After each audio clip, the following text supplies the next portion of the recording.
Assalamu alaikum. We will begin with lecture 8 now. In the last lecture we looked at the two parts of the poem, the Rhyme of Ancient Mariner by Coleridge, and I went over rather quickly through those two major portions, but you must understand that they're really important as far as the major themes of this poem are concerned. Because in those two parts, the revenge of the natural and the supernatural, or both of them taken together, the spiritual world, the revenge of the spiritual world was shown. In the second part, we saw how the natural world, the sun, the sky, the breeze, the waves, the ocean, all the creatures, how they take revenge from the mariner and his team. And then in the next one, the part 3, we saw how now it was the turn of the supernatural world to take its revenge, with the appearance of the ghost ship, with the appearance of the spectre woman, life and death, and the other one, death, and both of them trying to win over the lives of these sailors, and death winning over the crewmen, the sailors, and life and death. The most horrifying of the two, she wins over the soul of the ancient mariner. So the soul of the ancient mariner, or let's say the ancient mariner, is supposed to live, because his soul is won over by life and death.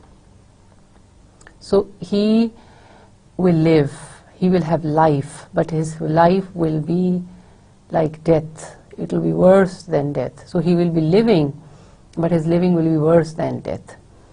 And the other sailors, they are supposed to, their souls are supposed to be freed from their bodies.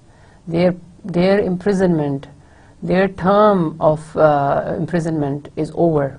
Their souls will be set free from their bodies, which serve as their prison.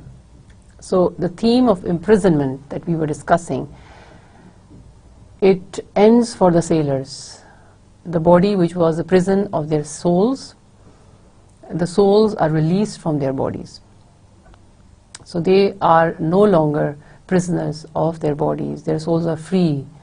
Whether they go to a happy place or a sad place, Coleridge doesn't tell us, but all we know is that they have earned their freedom now. Although it was a form of punishment, that they had to die as a result of being accomplices in that crime of the ancient mariner. But that death for them was a kind of mercy, because it ended their misery. It did not prolong their suffering. But his sufferings are prolonged. We see that he is not to die. He is still allowed to live, but his life is worse than his dead fellows. He lives in a much, much more miserable condition.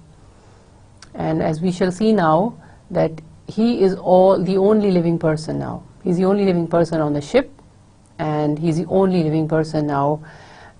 He's all alone in the entire world, and the entire world is cruel to him. So he suffers the punishment all by himself now. And this is, with this part, in fact, also, we will see the culmination of the ending of his suffering. We will see how his soul is eventually redeemed. So that theme of sin and redemption that I spoke about, it also coming to its proper end.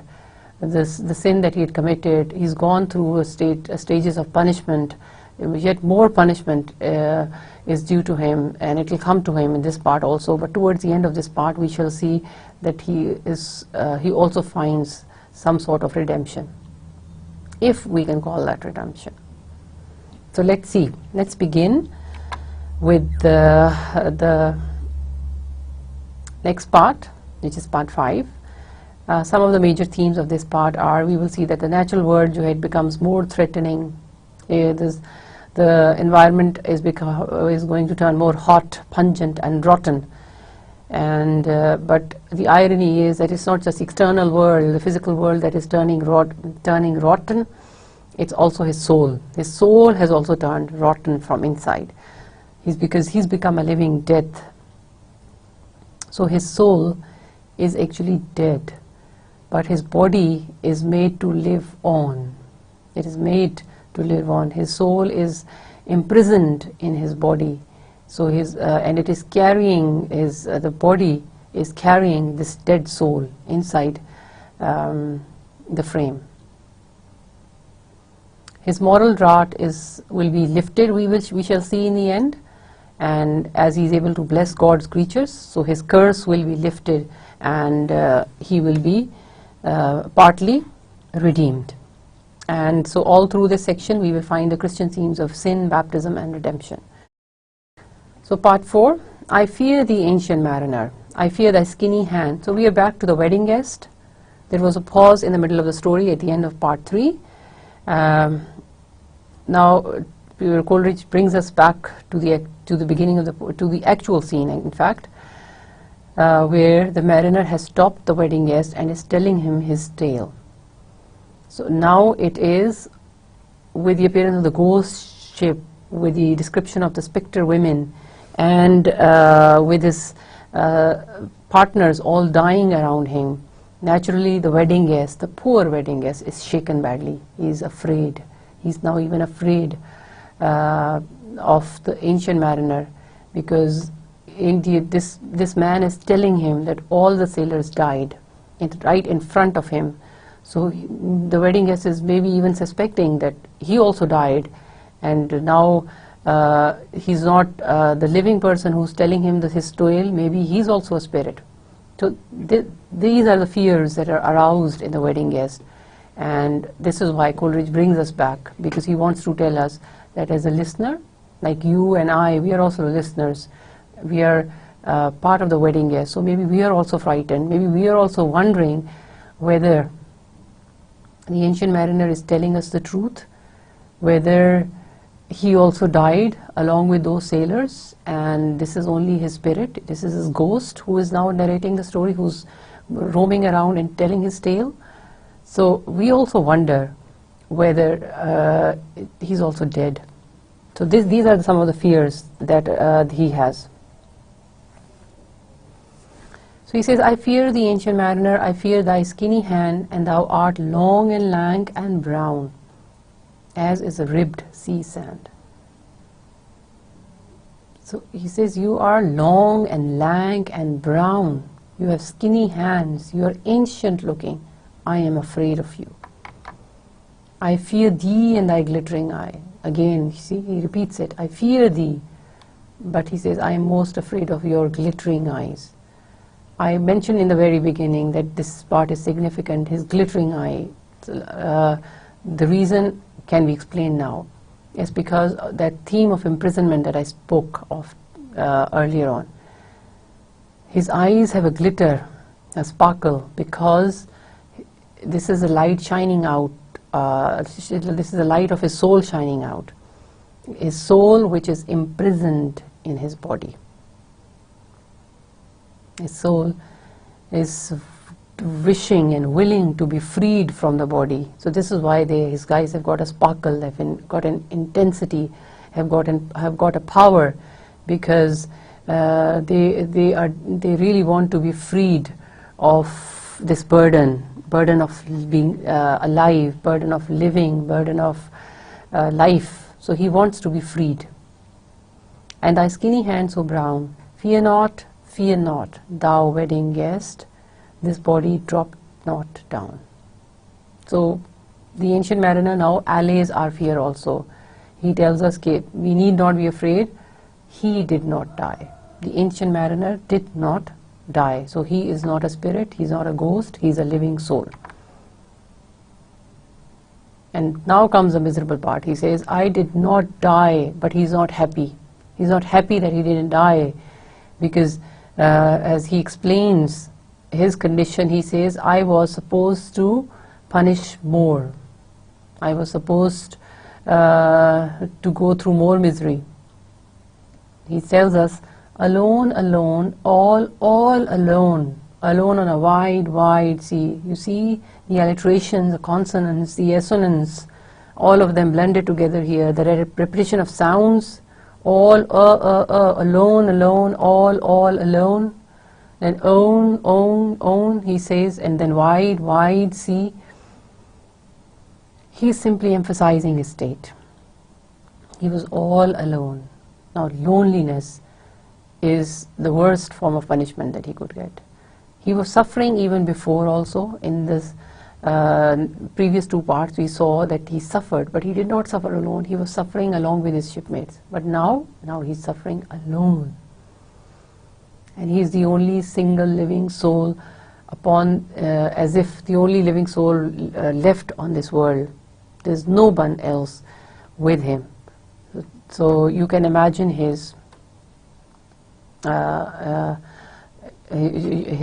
feeling. And ever a saint took pity on my soul in agony. And he says, there was no one who took pity on me, because he had committed a sin. He was a sinner. So nobody, no saint, no Christian soul, he says, would ever take pity on me, would sympathize with me, because I had done a hellish thing. The many men so beautiful, and they all did lie, and 1,000 slimy things lived on, and so did I. So there are two things that are happening here. One, he says, all those people who were beautiful, all my shipmates who were beautiful men, I knew them, they were my friends, they are all lying dead before my eyes. And all these ugly, slimy creatures that are crawling upon the surface of the ocean, he says, and they are living on. So first thing is, he's still not learned his lesson. He's still not learned to respect all God's creatures. He's still not learned how to love all God's creatures. He's still not learned how to love nature, how to love the supernatural, the natural and the supernatural world, all the phenomena. He's not learned to respect or to love them, because they're all created by God. These slimy creatures, they may not be the real natural creatures, they may be supernatural, but he's still not being able to love them. He's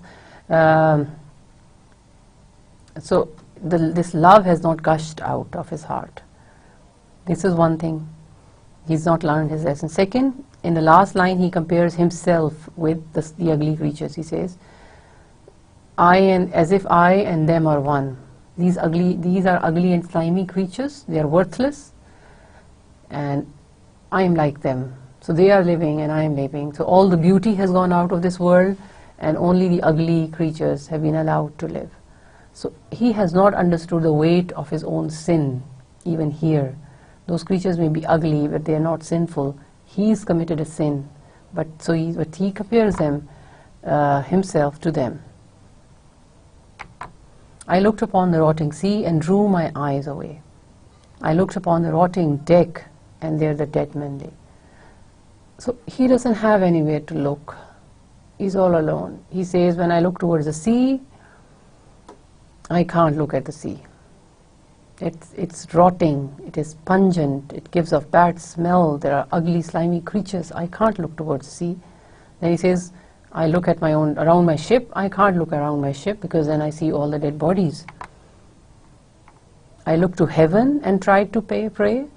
Then the third place is, he says, the skies. I look up, I look towards the heaven, and I try to pray.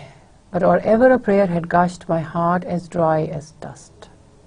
These lines are important, very important. He says, I can't even pray. I cannot pray. But ever a prayer had gushed my heart as dry as dust. So instead of praying as if he can only curse, he cannot pray as yet. At the thought of prayer, his heart turns as dry as dust. He says, I cannot pray. I closed my lids and kept them closed, and the balls like pulses beat. These are the balls of his eyes. Sometimes when we are very tired, we can even feel our eyeballs pulsing. So this is what he means. He says, because everything around me is difficult to look at. I can't look at the sea, I can't look around the ship, I can't look toward the sky, so I keep my eyes closed. I kept them closed, but the balls hurt. For the sky and the sea and the sky lay dead like a load on my weary eye, and the dead were at my feet. So you see, he says there's death, the weight of death upon him. The world around him is dead because nothing moves, nothing changes. The people around him are dead. So he can feel, even when he closes his eyes, he says, I can feel the weight of the dead. This is why he keeps repeating the dead, the weight of the dead. So he, even when his eyes are closed, the weight of the dead he can feel. And he can't sleep. As a result of which, he cannot sleep. He can't repent, he cannot pray as yet because he has not learned to respect or love God's creatures, and he cannot sleep. This is part of the curse, part of his punishment. He is able to lie, he is made to lie awake eternally. The cold sweat melted from their limbs. Nor rot nor reek did they. The look with which they looked on me had never passed away. Now he's talking about the dead bodies. He cannot forget them, his sailors, because he brought about their death. He says, before my eyes their bodies melted. Before my eyes the flesh started to melt. So it's been days that he was stuck there all alone. So the flesh of the bodies of the sailors starts to melt. See the horror that he's creating for you, the horrifying scenes that he's creating for you. Such is his powerful imagery. So, but the cold sweat that melted their flesh away, he says, it did not have any bad smell. It did not reek bad smell. They did not even rot. But significant thing is the look in their eyes. He says that never changed. The flesh on their bodies melted away without any smell, without rotting, but it just melted away. So maybe they were blessed. Maybe their souls had been blessed. They'd been redeemed. So because their flesh didn't rot like the rest of the world around them. But he says the look that they gave me never changed. So they always looked towards me with a blaming eye. So these dead bodies were lying there with their eyes open, staring at the ancient mariner. An orphan's curse would drag to hell a spirit from on high, but oh, more horrible than that is a curse in a dead man's eye. 7 days, 7 nights I saw that curse, and yet I could not die. An orphan's curse can even drag an angel to hell. He's comparing the orphan's curse with a curse in his sailor's eyes. And he says even, he reminds us that an orphan, because orphans don't have parents to look after them, so they are directly looked after, they are directly blessed by God. The Creator takes hold of their lives. So this is why in all religions we are asked to be kind to the orphans, because they don't have the parents in this world, but they do have a Creator who acts as a parent. So we have to be kind to them, because any act of unkindness towards them would mean an act of unkindness towards our Creator, because He is looking after them. So he says, if we are unkind to the orphan, and as a result of which he curses us, his curse can even drag a saint.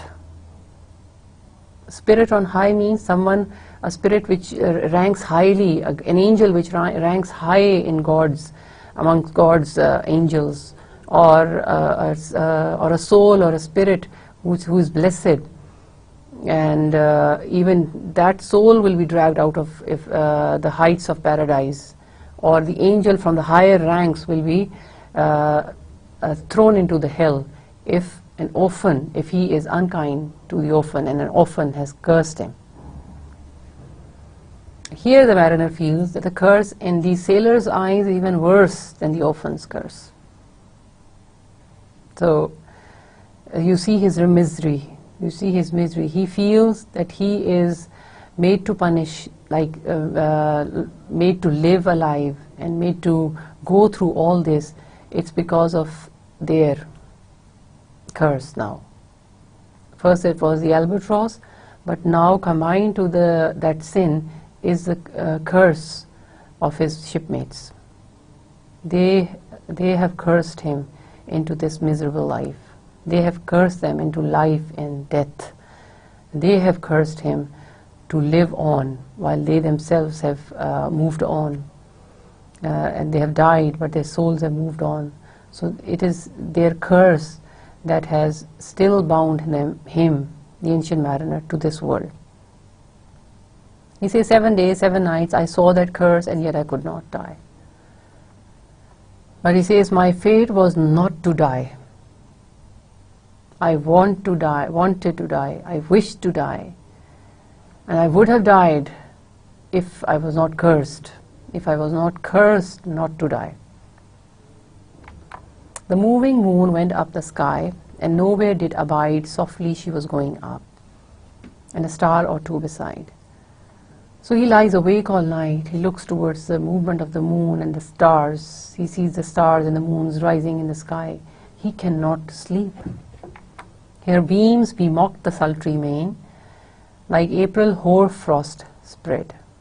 But where the ship's huge shadow lay, the charmed water burned alway a still and awful red. He says, at night, although the moonlight covered the whole ship deck, and the moonlight is now, he compares the moonlight here to the frost, to the frost that covers up all objects in the cold seasons. At dawn time, when we wake up, we find that all land is covered with frost. It is all white with frost. He says, so the moonlight has covered the ship deck and everything like the frost covers the grounds. But he says, except from where the ship's shadow lay, where there was the ship's shadow, moonlight could not reach. He says, and in the ship's shadow, the water burned in awful red. So see, he's carrying the guilt.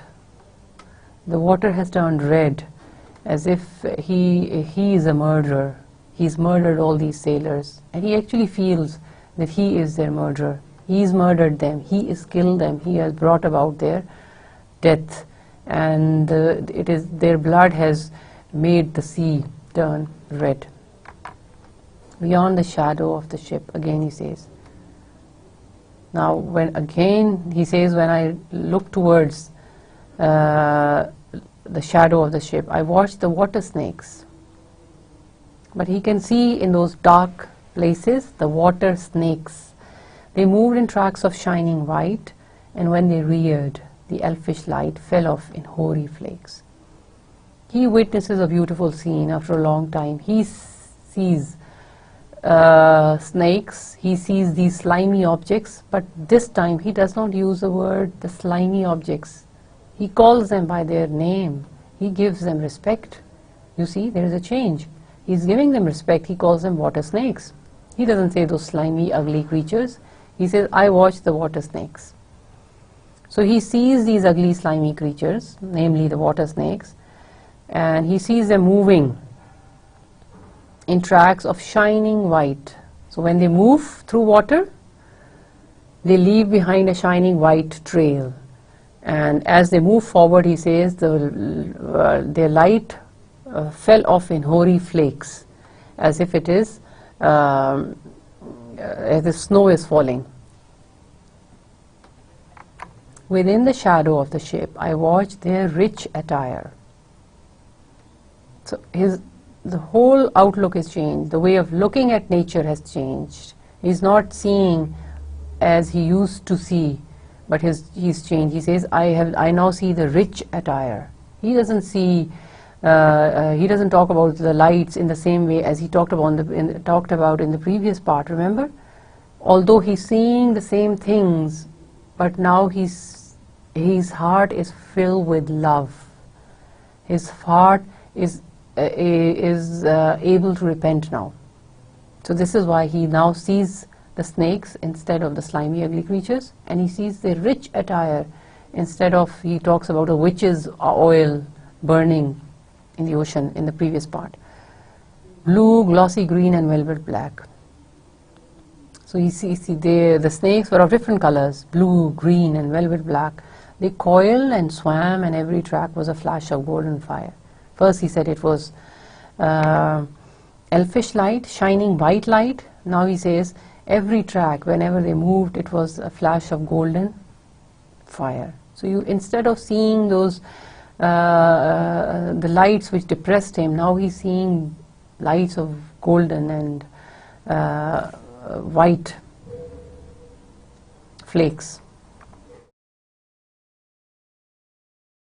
Oh, happy living things. So, and now he feels calm, and he even feels at peace. He feels peace with nature. He feels part of nature. He feels part of the supernatural world. He has established a frequency with this world. He has now achieved a harmony with the world, which you can say.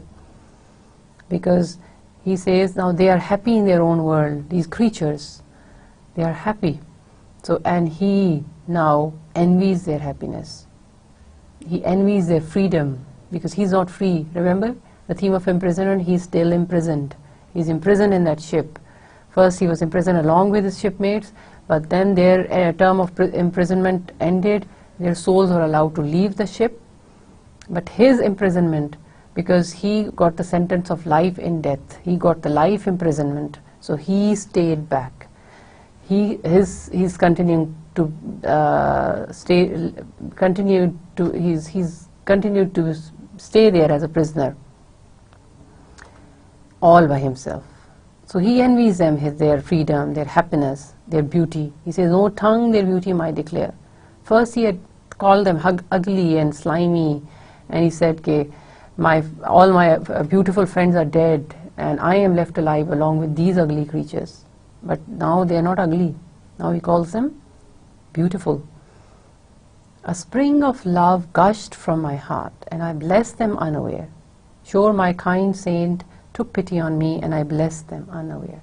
Twice he says that. He says, so love finally takes hold of his soul, love and respect for nature. Finally, he finds them in him. And because of this love, because of this respect, he is able to bless, he is able to pray. He is able to pray for these creatures, he is able to bless these creatures, and he is able to, as a result, cause blessing on his own self.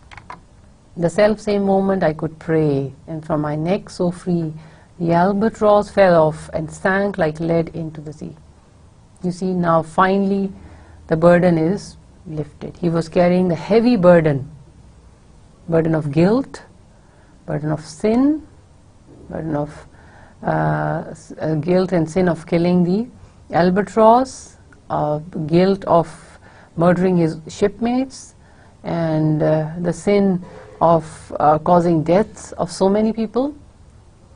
So he was living with that weight, but he says now that weight is snatched away from my neck, but it is so heavy. He says that like lead it sank into the sea. Because remember that albatross that was hung around its body, it was a sign of guilt, his sin, and so many other things. So it is now lifted in this part. So in this part you see that theme of sin and redemption, the theme of sin and redemption, that is partly concluded, but we shall see that it is not firmly come to an end. It is further. It will, in fact, it will never be over for him. He is redeemed, but the ancient mariner is only partly redeemed, because he lives on to tell his tale. So let's start with part 5 now and see what happens. What happens after he feels his soul is lightened. He feels that he can now pray and he can bless, and he feels that he has established a kind of harmony and a kind of positive relationship with the natural and the supernatural world. Oh, sleep. The first blessing is that he can sleep. Remember, I told you he could not sleep. Sleep was also taken away from him. It was a punishment that he couldn't sleep. But now he says he can sleep. So, oh sleep, it is a gentle thing, beloved from pole to pole, to Mary Queen. The praise be given. She sent the gentle sleep from heaven that slid into my soul. Now he's reminded of Jesus Christ's mother, Mary. So he says now he has somebody's blessings with him now. Now the mother of Jesus Christ, who sends peace, calmness to the souls, as a result of which we can sleep and rest a while, and tensions and worries are taken away from her. He says, like a mother, she soothes me to sleep. So he's now a blessed soul. He can now sleep, and a saint can overlook him. The silly buckets on the deck that had so long remained, I dreamt that they were filled with dew, and when I awoke it rained. Second blessing is that of rain, that of water. Remember, for a long time they had remained without water.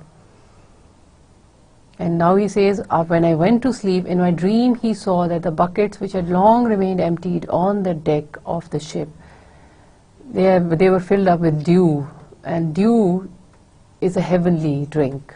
So he sees that he's now a blessed soul.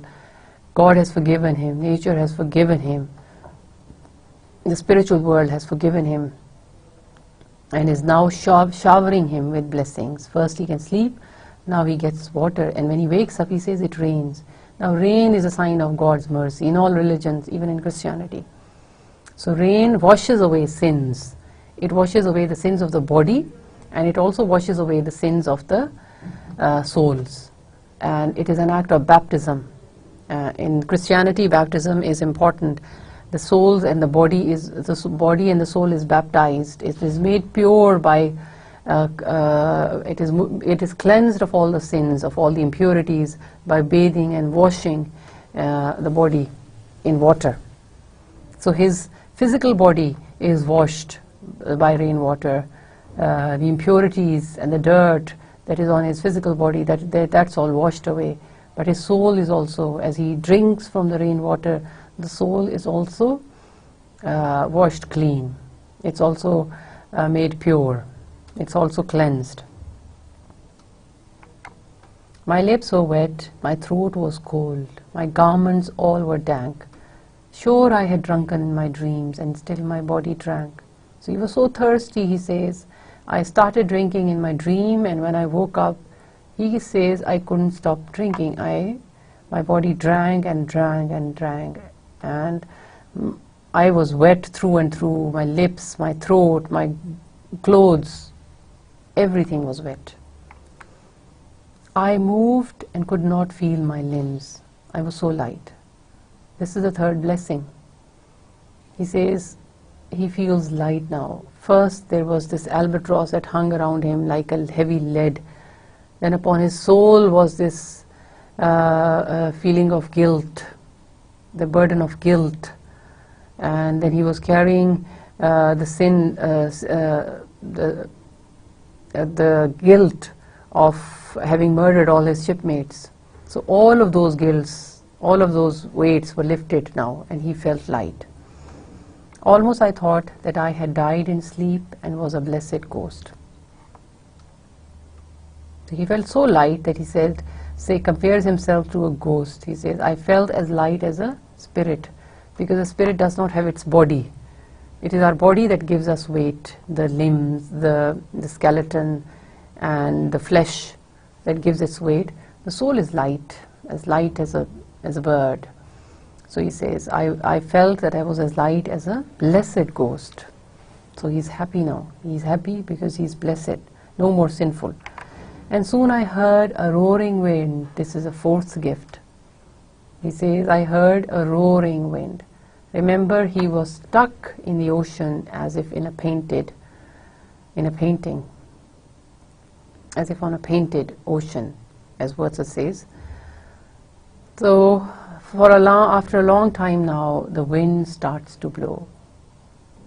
So the natural and the supernatural worlds, both of which were cruel to him, now begin to be friendly towards him. Now they begin to shower him with their blessings. So we have the roaring wind. It did not come near, but with its sound it shook the sails, and that were so thin and sere. So because he had been there for a long time, there was no water, they were under the sun, so even the sails had become battered and tattered and thinned out. So the ship, in other words, and the mariner tells us that the ship was not able to move. But now comes in the supernatural, the help from the new supernatural world. Now the ship will move on its own.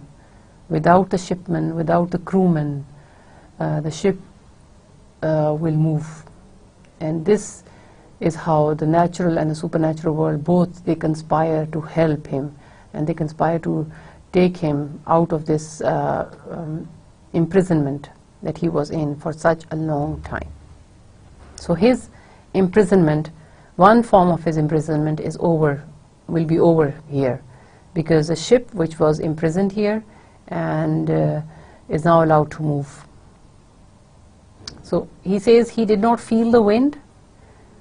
He could hear the wind somewhere afar, but he could hear it, his sound, and the sails shook. The upper air burst into life, and 100 fire flags sheen. To and fro they were hurried about, and to and fro and in and out the wan stars danced between. But he says, the upper air burst into life. Something was happening around him. He doesn't know what is going on, but he can feel that there is movement around him. The air is no longer still. The clouds are shifting. The air is blowing.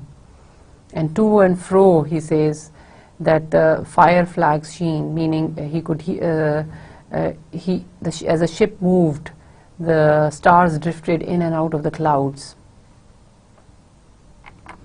And the coming wind did roar more loud, and the sails did sigh like sedge. And he says, as I felt the wind approaching near me, the louder and louder the voice grew, and the sails also started to blow, and the rain poured down from one black cloud. The moon was at its edge. So it's strange again, strange phenomena all around him. The wind is roaring, the sails are moving now. It is raining from a dark cloud, but at the same time there is moon at the edge of the cloud. The thick black cloud was cleft, and still the moon was at its side. So, sign of mercy. These are no more black lights. He's not left alone anymore now. He's not being punished anymore. Like waters shot from some high crag, the lightning fell with never a jag, a river steep and wide. So he says,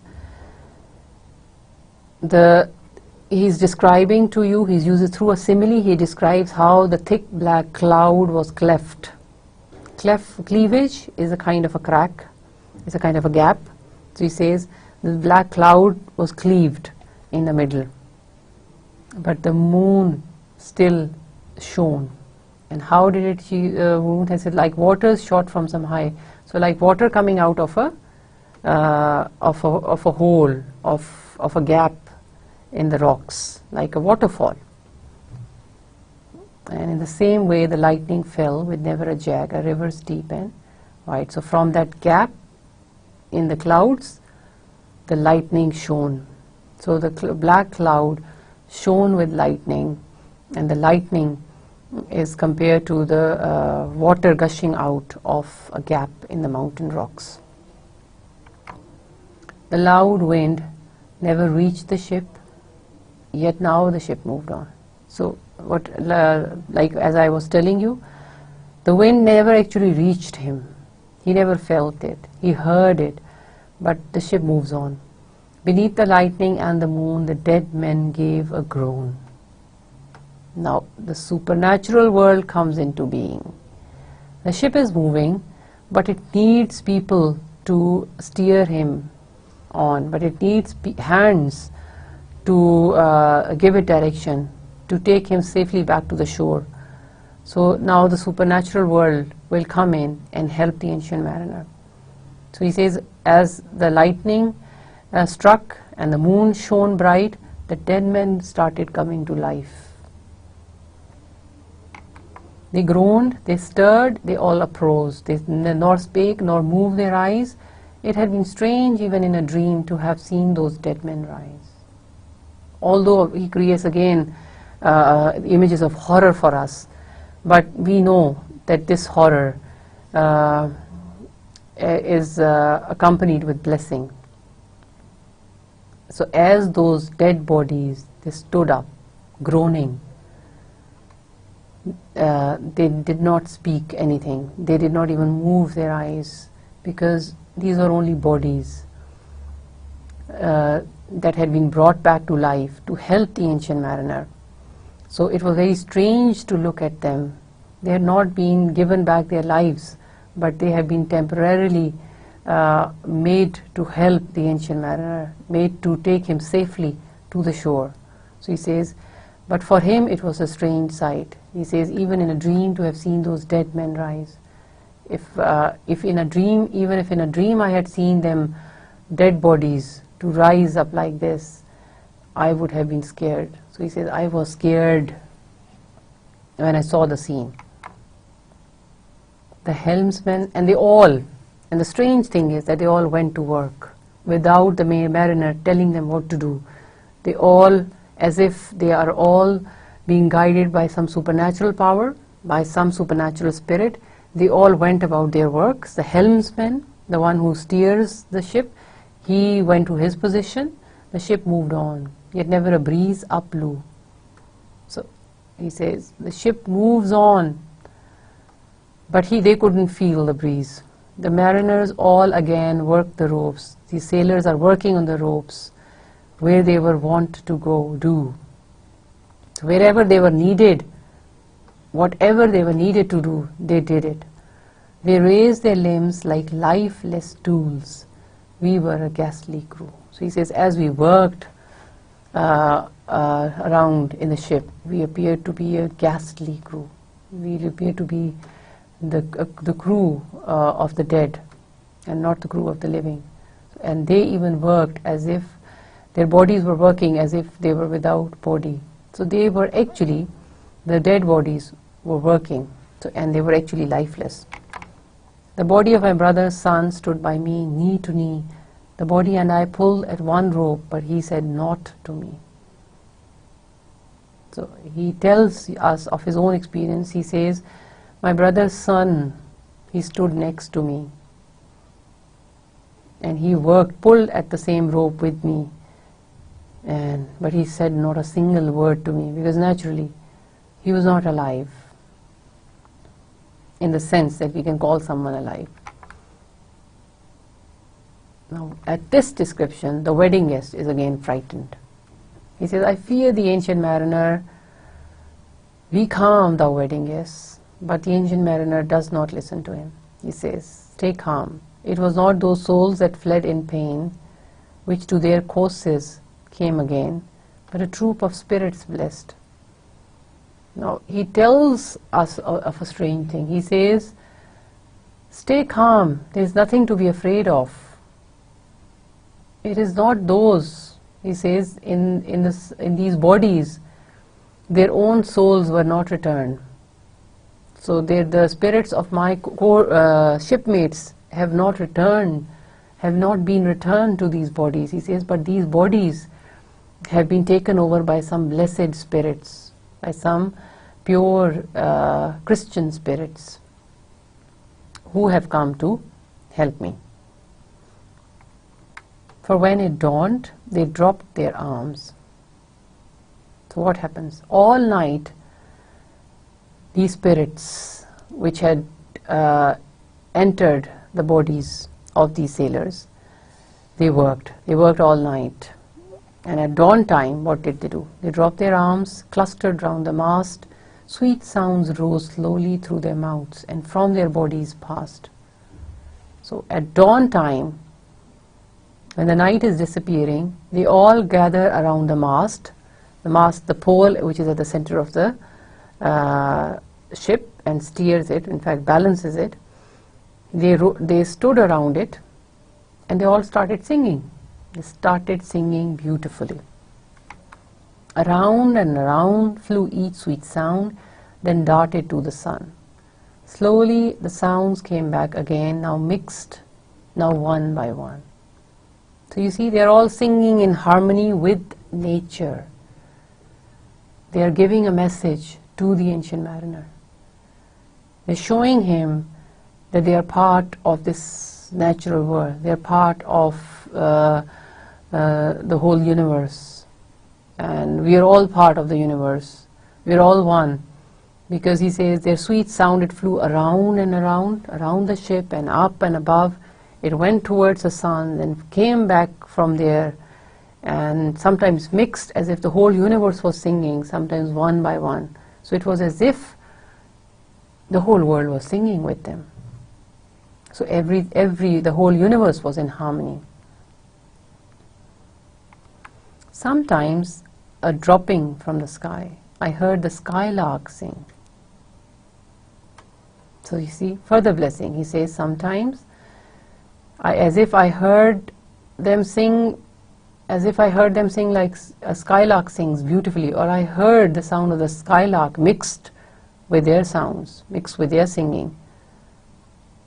And sometimes all little birds that are, how they seem to fill the sea and air with their sweet jargoning. And sometimes when they sang together, they sang like all sweet birds of the sea and the air that fill up all the sky and fill up the natural surrounding with a sweet sound. That was how they all sang. But through these similes, he's trying to show us how in harmony with the natural world these spirits were. The supernatural world is one with the natural world. These spirits were part of the supernatural world. They are also part of the natural world because they are singing along with the birds and all the natural objects of nature. And then he says, and now it was like all instruments, now like a lonely flute, and now it is an angel song that makes the heavens be mute. And then sometimes he says it was all instruments, as if in the song all instruments were used. Sometimes they sang like a lonely flute, like a single instrument was being played. And now it is an angel song that makes the heavens be mute. So he is totally overcome by the beauty of the song, by the beauty of it all, by the beautiful effect of the harmony that has been created. He's overawed by it, he's mesmerized by it, he's hypnotized by it, and he's so impressed by it that he hears different musical instruments playing, he hears different birds singing, he hears all voices being mixed up. So he sometimes hears a solo performance, he sometimes hears a joint performance. So he sometimes hears spirit singing, sometimes the angel singing, sometimes a heavenly song, sometimes a natural song. So, but the message is all is one. It's all one. In this universe, it's one spirit that pervades, and everything is in harmony.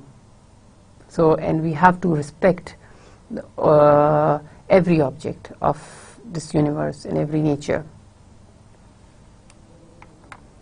It ceased. So eventually this singing, this beautiful effect, it eventually came to an end.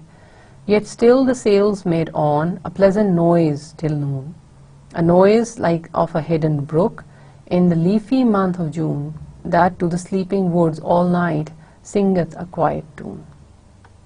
He says their singing stopped, but still, he says, the sails made on a pleasant noise till noon, but the sounds reverberated through the sails.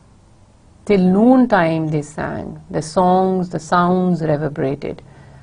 A noise, now he's comparing the sound, the song through a brook, to the fresh water flowing in a leafy month of June. He says, because in the season of June, the brooks, the streams are full. The snows on the mountain have melted, and the fresh cold water fills up the streams, the fresh water streams, and the water as it passes, it has its own music, that to the sleeping woods all night singeth a quiet tune. So it says their noise, the noise of the sails was like the sweet music of the fresh water streams, which lay awake at night on the woods. Till noon we quietly sailed on, yet never a breeze did breathe. Then he says, it was till noon we sailed on, but still no sign of wind. So this is supernatural in fact. Slowly and smoothly went the ship, moved onward from beneath. Maybe a hint here, remember the sailors, superstitious sailors had at one time wondered that maybe they are being punished by a spirit that had followed them 9 fathom deep from the land of the mist. So here also he says that smoothly went the ship, but it was not being moved from something in the air because there was no wind, but moved onward, he says, from beneath. So as if a spirit was moving the ship from under the depths of the ocean. This is the supernatural world helping the ancient mariner now. Under the keel 9 fathom deep, from the land of mist and snow, the spirit slid. And it was he that made the ship to go. The sails at noon left off their tune, and the ship stood still also. So see, so that view is confirmed now. He says, under the keel, the line at the bottom of the ship that gives it balance, he says, under the ship and in the depths of the ocean, the spirit that had followed them, the spirit that once had followed them to take revenge, to punish them for their sins, had now become their friend, had now was now kind to them, in fact, and it was helping take the ancient mariner back home safely. But then the mariner tells us that the sails at noon left off their tune. So the sails which were flapping on their own, although there was no wind, but they were flapping as if under the effect of the wind, they left off their tune, meaning they stopped flapping, they stopped giving off that sound and music, and the ship stood still also, and the ship also came to a standstill. The sun right above the mast had fixed her to the ocean. Now once again the ship has reached the equator. Remember, the equator is the point of change, and it is every time the ship reaches the equator, the sun is right above the mast, is right above their heads. So now the sun again fixes her to the ocean. The ship stops, but in a moment she began stir with a short uneasy motion. So if the mariner had wondered that it was a short, brief, friendly spell and it was over now because the ship had stopped, his fears were allayed, because the ship in a minute it begins to move again. But he says with an uneasy motion, backwards and forwards half her length with a short uneasy motion. So it was now moving in uneasy motions, sometimes backwards, going forwards, not sure where to go. Then like a pawning horse let go, she made a sudden bound. It flung the blood into my head and I fell down in a swoon. So first it tacked, went forward and backward, slowly, not sure where to go. But then he says, like a pawning horse, like a horse which has been, on which you have placed a bet, who's ready for a race. When the call is given, he rushes forward. He says, in the same way the ship rushed forward, and it made a sudden bound, a sudden movement. It flung the blood into my head, and the result was, the mariner says, that the sudden movement jerked me, and I fell down.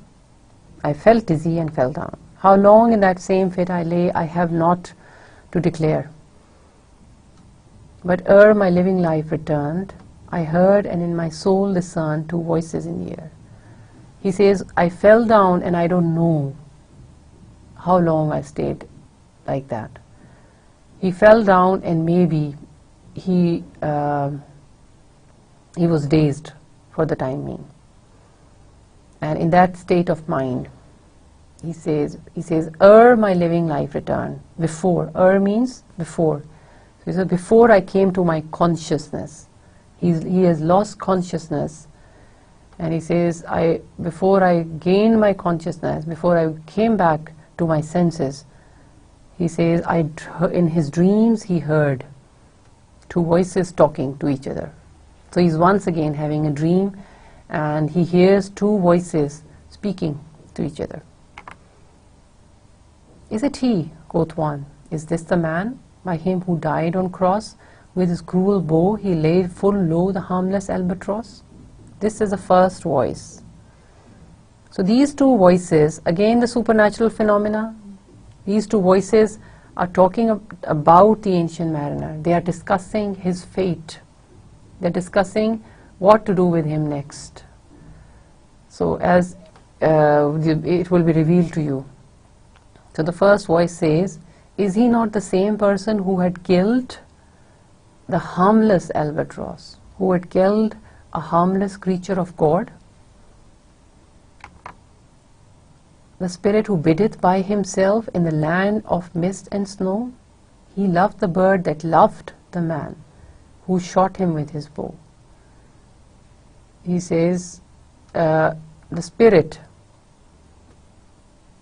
who lives in the land of mists and snow. He loved the bird that loved the man. So he loves that man who loves the bird also. Okay, so, but that man, he says, he shot that bird with his bow. So the spirit, that pure spirit, the spirit of, that was in the albatross, that was killed by this man.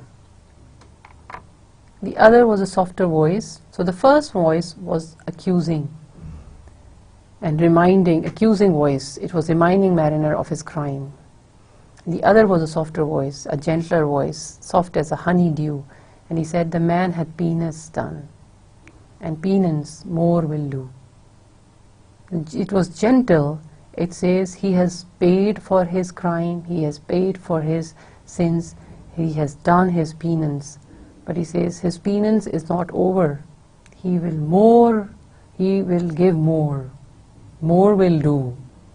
With this part, we come to the end. With this, we come to the end of the part. And as you have seen, this part has not properly concluded.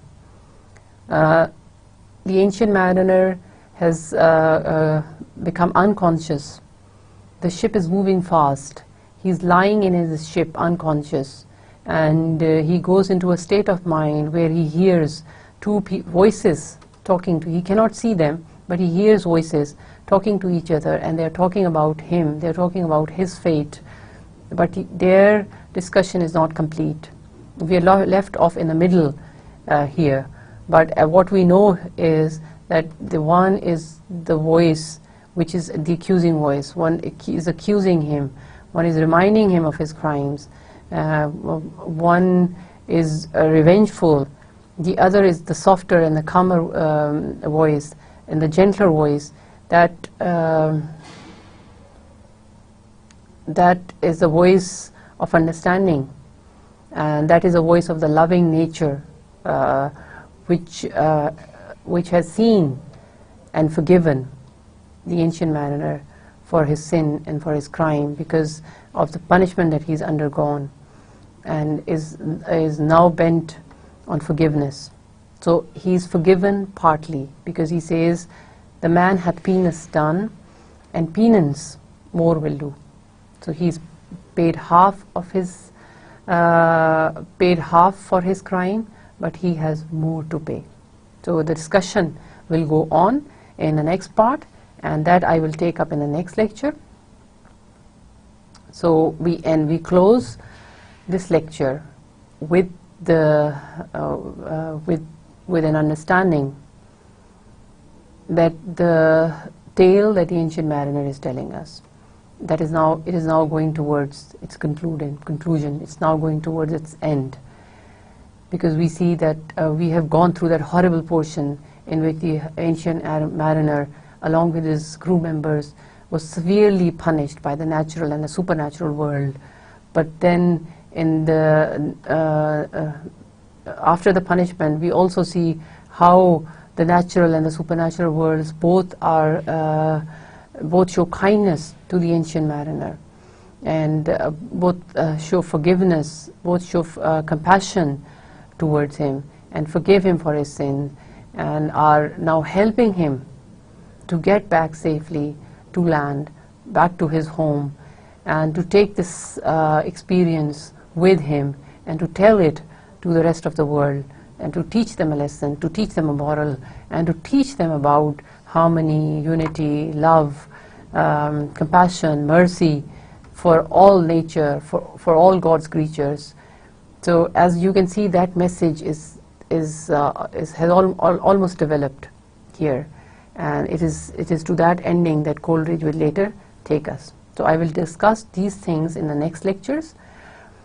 I will take leave now, and I will meet you again in the next lecture with the next part of this poem.